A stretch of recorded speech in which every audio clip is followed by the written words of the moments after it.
కొన్నిసార్లు ట్రంప్ చేసే పనులు నవ్వు తెప్పిస్తాయి, కొన్నిసార్లు జాలి కలిగిస్తాయి. మొదటి నుంచి నేను చెప్తా ఉన్నాను, ఇరాన్ యొక్క స్ట్రాటజీ క్రూడ్ ఆయిల్ ధరలు పెంచాలి, అమెరికాని ప్రాబ్లంలోకి తీసుకువెళ్ళాలని. ఈ స్ట్రెయిట్ ఆఫ్ హార్మోజ్ యొక్క కంట్రోల్ ఇరాన్కి ఎందుకు ఇవ్వాలి?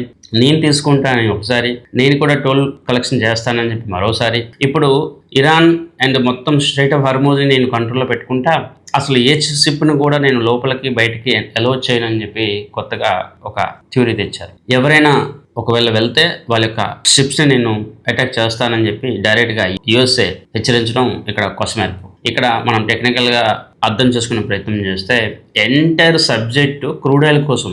ఇక్కడ ఈ వార్ ఇష్యూ ఎన్ని రోజులు జరుగుతూ ఉంటే, క్రూడ్ ఆయిల్ సప్లై పడిపోతూ ఉంటే, క్రూడ్ ఆయిల్ ప్రొడక్షన్ పడిపోతూ ఉంటే, గ్లోబలీ క్రూడ్ ఆయిల్ ప్రైసెస్ పెరుగుతాయి. ఒకవేళ ట్రంప్ అనుకోవచ్చు, ఈ మిడిల్ ఈస్ట్లో క్రూడ్ ఆయిల్ కొనకపోతే నా దగ్గరికి వచ్చి ఆయిల్ కొనుక్కుంటారు, నాకేమీ నష్టం లేదని అనుకుంటా ఉన్నాను.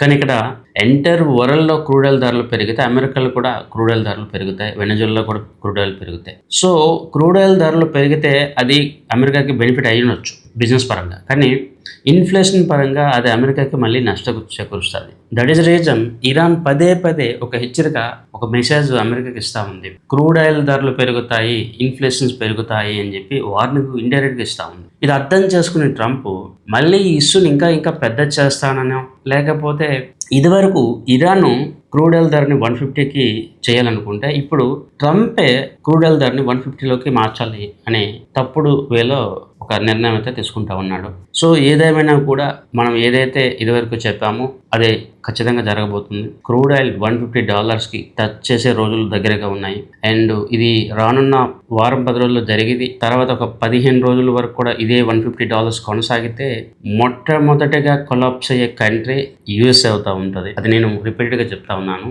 అండ్ దానికి తగ్గట్టుగా ఈసారి ట్రంపే స్వయంగా ఒక బ్లండర్ మిస్టేక్ చేస్తూ ఉన్నాడు కాబట్టి ఖచ్చితంగా క్రూడ్ ఆయిల్ ధరలు అయితే పెరుగుతాయి.